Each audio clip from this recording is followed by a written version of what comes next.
Let's talk about the TARP program. So it starts, Master Angler 1 is just catch 5 citation fish. Doesn't matter what they are. You start with the easy ones. Like a bluegill? Well, what's easy for you? It depends. That's exactly right. And it all depends on where you're at and what you're used to catching. I can tell you the hardest one that has been for me has been the rainbow trout. It's 24 inches. I have been fishing for that fish for 10 years. I've caught 21 now. What do you lack? The black crappie, the bowfin, the long-nosed gar, the sauger. Goal is now to get them all. Well, good luck to catching them all. I think that's awesome. Yeah.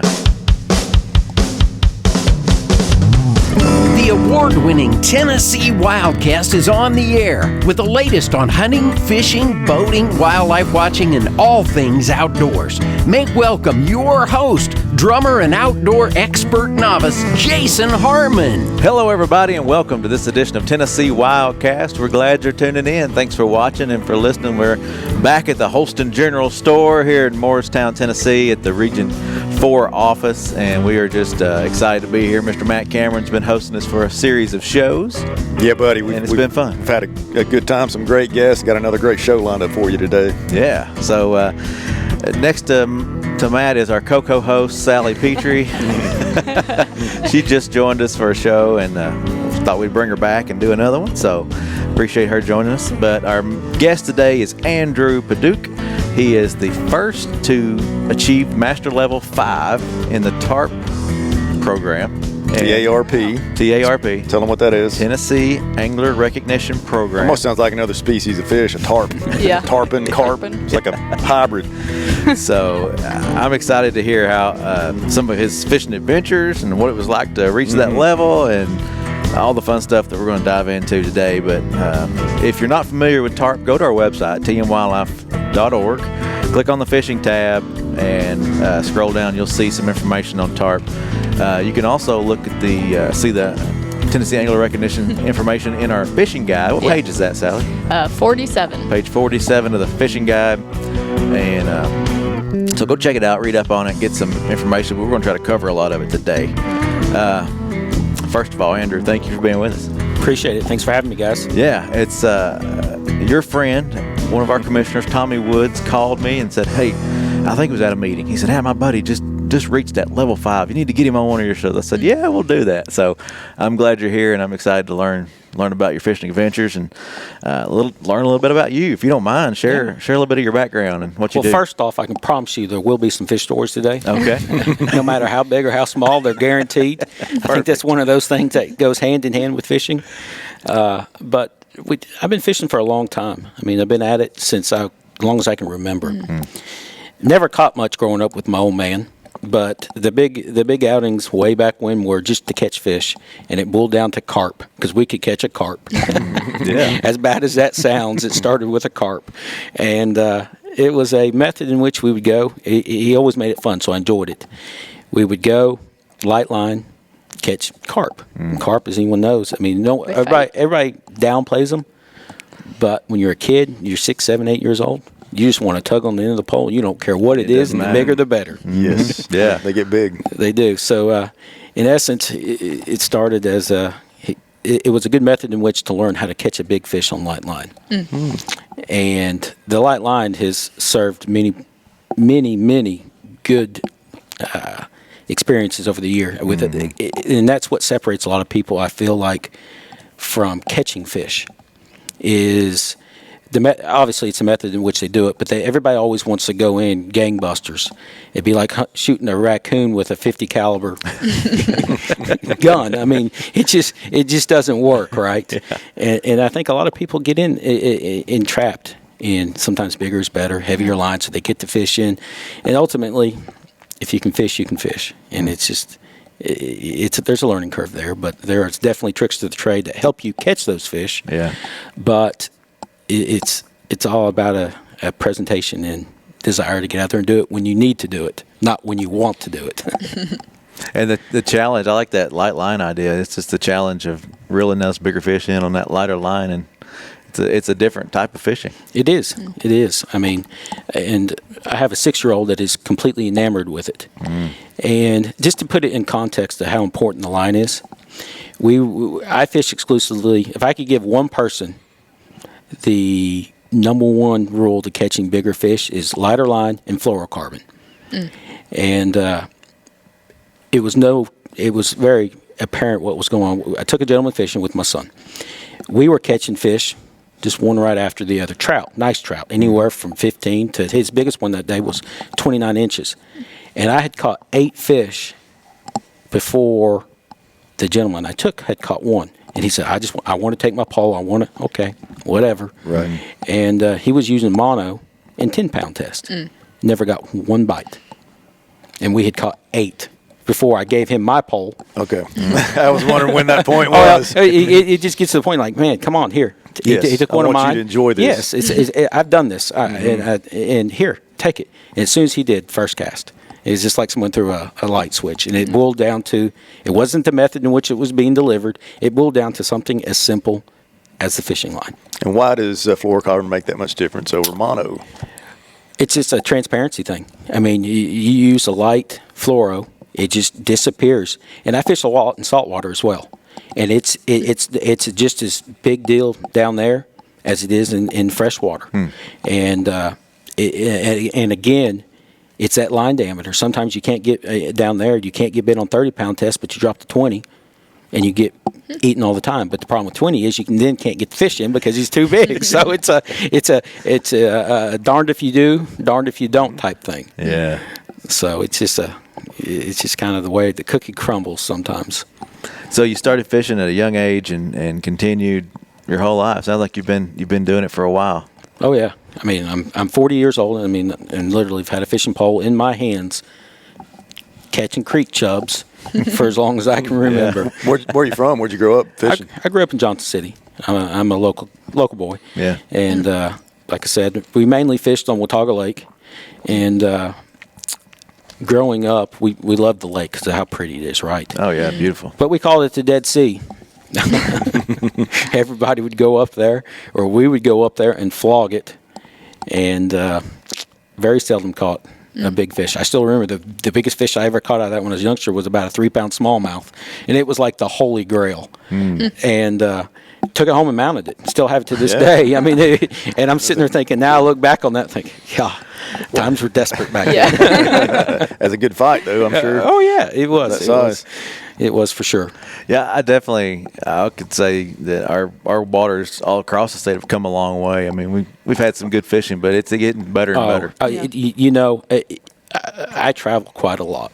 I just got back from Michigan grouse hunting for a week. Oh, cool. Nice. So I'm all over this country, and whether it's fishing or traveling or work, it's East Tennessee for trophy fish. Going by strictly size, is second to none to anywhere in the country. Now, you might have some larger bass down south, but outside of the bass, you ain't going to beat it. I mean, you're just simply not going to do it. And, you have stripers. We've caught them 50, 60 pounds. You have the hybrids. I think it's 23 pounds is the state record. I've come within 2 pounds several times. Whoa. The trout fishing, I don't care what you're trying to catch. Now, obviously, the brook or the cutthroats out west, they're bigger. They've been around longer. Those are probably a fish that's a little harder to come. But the browns and rainbows, you're not going to beat them, guys. Yeah. I mean, if you find them, you're just not going to beat them. It's just the way it is. That's Sally's wheelhouse, using streams, rivers, fisheries. So she can talk trout with you. Yeah. There we go. She's probably hearing this, getting pretty excited, thinking, "Oh, good, the work that we're doing is paying off." I know your colleagues would love to hear this conversation. Oh, yeah. Because, it truly is. I mean, state agencies are a lot of things, guys, but TWA, and a lot of people, he's just blowing smoke. I cannot express to you guys how well the fisheries. Especially where I fish, how well it's doing. Now, things can always be tweaked. Things can always get better. Sure. Regardless of where you're at or who you are. But in the realm of just good fish, quality fish, can't beat it. For freshwater fish, you cannot beat East Tennessee. Period. Awesome. And this is an unpaid. This message Angler. brought to you by now. No. We have some great partners too that help us. You know, our tailwaters. We work a lot with TVA on how to release the water and things like that to help the quality of the water so that the fish are, you know. Oh yeah, cold watered, super oxygenated, can't beat it. Tailwater fishing is as good as it gets anywhere. I don't care where the tailwater is. That's where the fish are going to want to be certain times of the year. Yeah. Well, before we get too deep, let's talk about the TARP program and just a few stats that I was able to dig up. The first TARP certificate was given out in 2003, so this program's been around a while. And almost 20 years? Yeah. Wow, 20 years. It's hard to believe. I graduated high school in 2003. Brad Golden, and he was the first one to get a certificate. And then the first master level 1 was our own Jim Habera in 2004, January 2004. So just to give you a few stats on when it kind of got started. But today we have Andrew with us to talk about reaching that level 5. And I just kind of want to hear some of the stories of how you got to that level and what was maybe some of the first fish you caught that qualified, and what led you down the list to start getting these certificates and reach those levels? Well, the list starts by accident. I have I used to fish a lot with my cousin Derek, and he was hooked up with another gentleman who fished and caught a lot of big fish. And so the progression of how to catch those fish started way back in the early 2000s for us. I believe my first one was either a striper or a hybrid. And so you start there. You start with a fish. And I was in school, then working, so fishing kind of took a back step. But then it comes full circle, comes back around. When you get firmly in a place, you start going. And the list starts of what can I catch to knock off the list. You always go with the easiest. It's human nature for God knows what reason. So you start with the easy ones. Like a bluegill? Well, what's easy for you? It depends. That's exactly right. And it all depends on where you're at and what you're used to catching. And I'm the one of my faults is I'm not a artificial guy. So everything's been live bait. Almost everything. Almost, yeah. I mean, some of the fish you catch, so many of the tarps that you catch them and they just go back in. Yeah. And you don't even think anything about it anymore. But I'm a live bait person. Anywhere from, I don't care what it takes. You say, Andrew, you can go catch a 30-inch trout on a night crawler, sign me up. Or, hey, go catch some creek chubs and you'll go catch a walleye. I don't care. I'm in it to, I want to catch fish. I like to go catching, not fishing. So again, that's human nature. And it starts there. And you hear a story. You're on these Facebook pages. You see where people are fishing, what they're catching, not necessarily how they're catching, but they're catching the fish. And then it's up to you to figure it out. So it starts. The Master Angler 1 is just catch 5 citation fish. Doesn't matter what they are. And you said your first one was a stripe or a hybrid, so that was a 40 or a 30-inch fish. Sure. For your first one. I believe the hybrid was 33. It's still, to this date, one of the only fish I've caught that I didn't, and I return everything. I don't Catch and release. Catch and release. That hybrid was 33 inches and weighed right at 20 pounds. Wow. And I released him in the hopes of catching him when he weighed over 23 pounds for the state record. It's probably, I think it's one of 2 fish in my life that I wish I'd kept him mounted. So it's just one of those things. And I don't catch and eat them. It's if I want a good fillet of something, I'll just walk down to Kroger and get me something.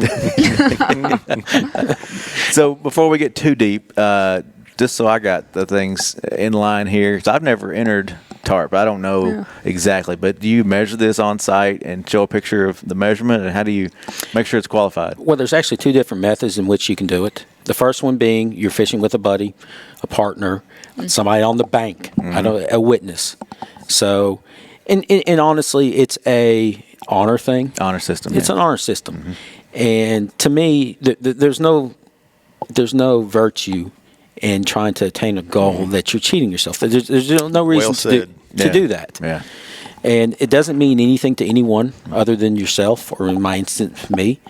And so you have a lot of time invested in these different fish of trying to catch them of certain sizes.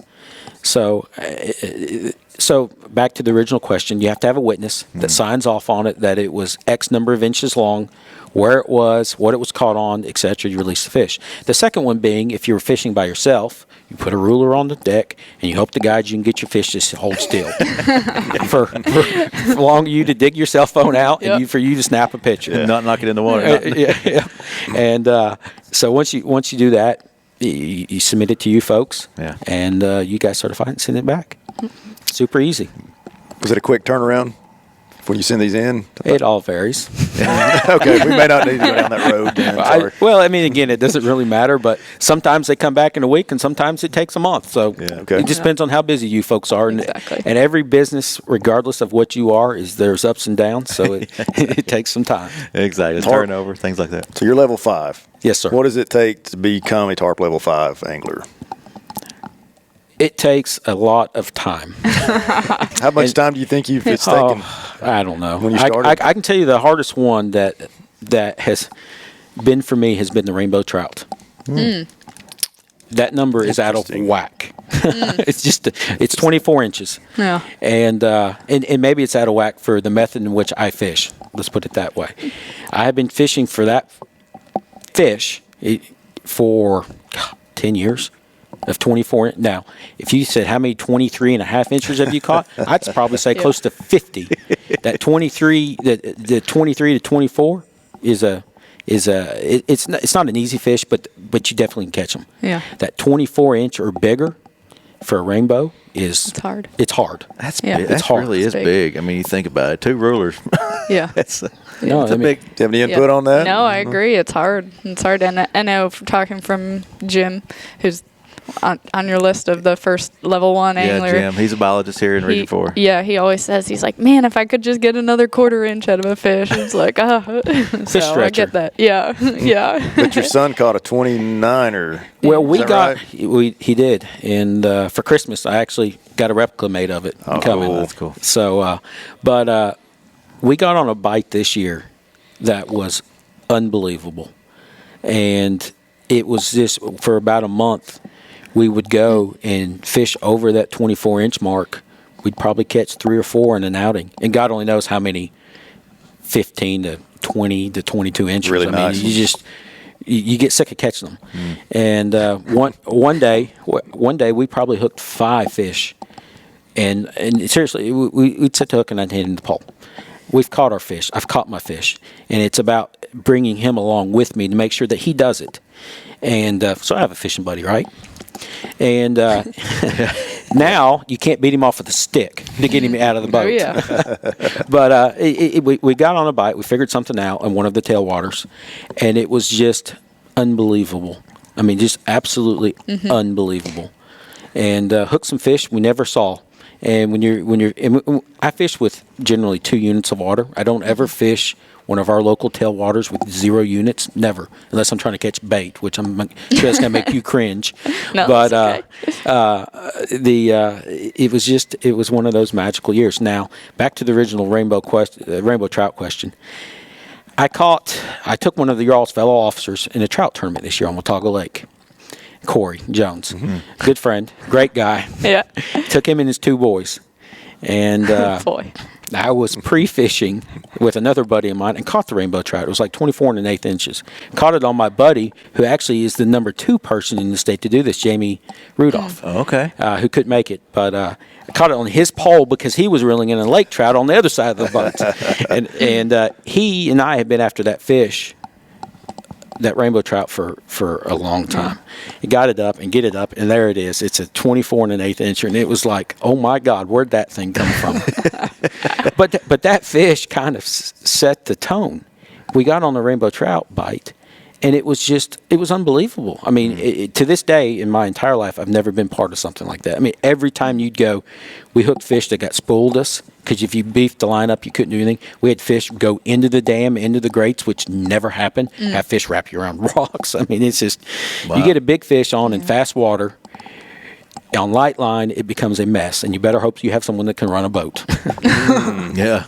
So it's Well, any tips? We're not looking for your secret method, but for people that want to go out and catch a nice trophy-sized trout to them. It boils back to people tend to try to fish the way they think, the way they see something, the way, oh, this looks good.